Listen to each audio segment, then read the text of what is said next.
On va revenir sur toutes les rigolades qui sont sorties sur ce discours. Alors, c'est vrai que les gens ont le plus réagi, c'est sur la barbe d'Édouard Philippe, le pauvre. Ça, franchement, ça fait de la peine. Moi, j'aime pas quand on va... Parce que je pense que c'est moyen, je vous dis la vérité pourquoi. Je pense que c'est le stress. Voilà. Et c'est vrai qu'il y a eu beaucoup de vannes là-dessus. Voilà.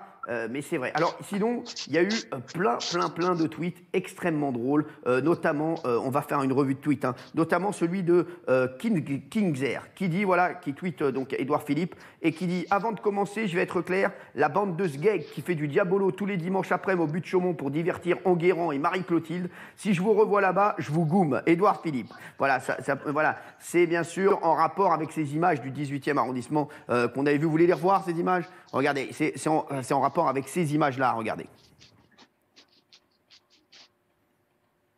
Ça va arriver.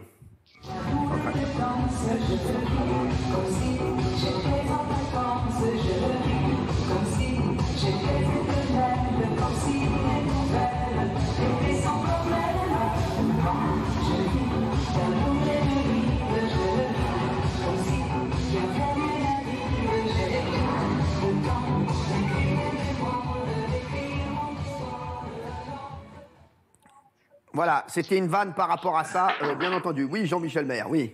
Oui, on se moque souvent, enfin on remarque souvent la barbe un peu dépigmentée d'Édouard Philippe.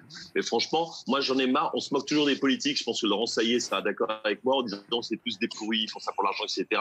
Franchement, c'est un sacerdoce, ces hommes politiques. S'il a la barbe blanche et il perd ses cheveux, etc., c'est parce que c'est un stress. Il se donne corps et âme à son métier. C'est un métier de ouf, homme politique. On prend des responsabilités, on en prend plein la gueule. Franchement, si vous voulez se faire de l'argent, un autre métier, avocat d'affaires, etc. Et quel rapport? Eh ben oui, je défends les hommes politiques. Non, mais à mon avis, lui, à mon avis, il veut faire sauter des contraventions, un truc comme ça. Je sais pas ce qu'il a. Bah non, il a dû avoir, non, mais il a dû avoir une contravention, il a dû avoir une prune, un truc comme ça. Il s'est dit, tiens, je vais essayer de la faire sauter. Il a dû appeler un mec.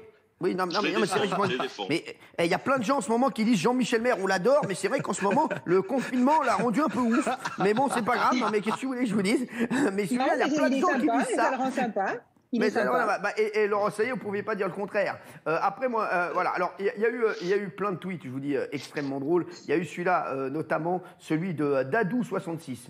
Donc, c'est une discussion entre Emmanuel Macron et Édouard Philippe. Donc, Édouard Philippe lui dit: bon, t'es chaud, on rajoute un mois? Putain, me chauffe pas, Edou. Voilà, donc c'est sur le 1 mois de confinement. Le Premier ministre se pose une question. Regardez, si je fais revenir Sam dans koh peut-être qu'ils arrêteront de me casser les couilles. Voilà, ça c'est Daskaban qui a dit ça. Il y en a qui ont charrié la longueur du discours aussi. Askip, son discours, il dure jusqu'au 11 mai. C'est Lunella qui a dit ça, très drôle. D'autres n'ont pas l'air d'avoir kiffé le discours. Édouard Philippe versus Oélienne, qui brasse le plus de l'air? Édouard Philippe, TF1, voilà, hashtag. Puis il y a une phrase du discours qui a fait énormément rigoler les tweetos. Le virus pourrait disparaître sans raison. Donc là, ils ont mis la tête du virus. Regardez, il est tranquille, hein, ouais, tranquille, il va disparaître, voilà. Il y a aussi l'annonce des 15 élèves max par classe qui a fait réagir. Pas plus de 15 élèves par classe.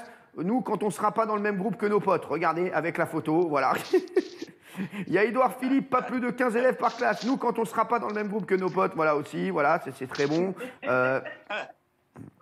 Et celui qui a fait le buzz, bien entendu, pendant ce discours, et je pense qu'il a fait exprès, il avait tout prévu, c'est bien sûr Jean-Luc Mélenchon.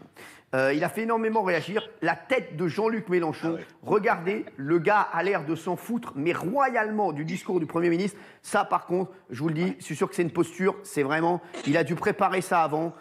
Franchement, voilà, c'est un peu relou. Regardez.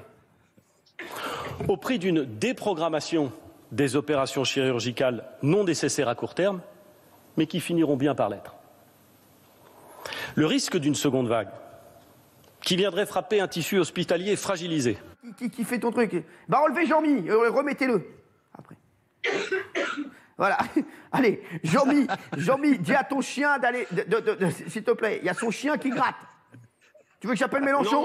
Non, il gratte pas. Il gratte pas, c'est ton chien qui tousse. Il me dit c'est Laurent Saillet. Non, mais tu te fous de ma gueule. Laurent. Il y a quelqu'un qui tousse, c'est pas mon chien. Je fais rien du tout. C'était Benaïm et je parlais pas de la toux, mon chéri. Donc Jean-Luc Mélenchon, voilà, qui a été... et quelques minutes après le discours d'Édouard Philippe, c'est au tour de Jean-Luc Mélenchon de prendre la parole. Mais au moment de terminer son discours, le patron de la France Insoumise emploie le mot « j'achève ». Et là, le président de l'Assemblée nationale, donc Richard Ferrand, s'est permis une petite vanne qui a fait énormément parler. Regardez. Il est devenu un événement biologique, il devient un événement économique, il sera un événement social, maintenant avec des millions de chômeurs, et pour finir, ce sera un événement politique. Nous n'échapperons pas à cet enchaînement, puisque la patrie qui vient de redécouvrir la valeur du mot, j'achève, souveraineté, indépendance, relocalisation, État, service public. C'est nous que vous achevez. Bon, voilà, c'était un petit tac. Mais c'est vrai que Jean-Luc Mélenchon, voilà, vous avez vu son attitude. Qu'est-ce que vous en pensez, René, qu'est-ce que tu penses de ça? Même si on fait pas de politique. Hein. Non, je l'ai déjà reçu, moi, Jean-Luc Mélenchon. Il y a Raquel Garrido qui est dans mon émission. C'est un gars que j'apprécie pas trop. Pour moi, c'est un matamor, flambard.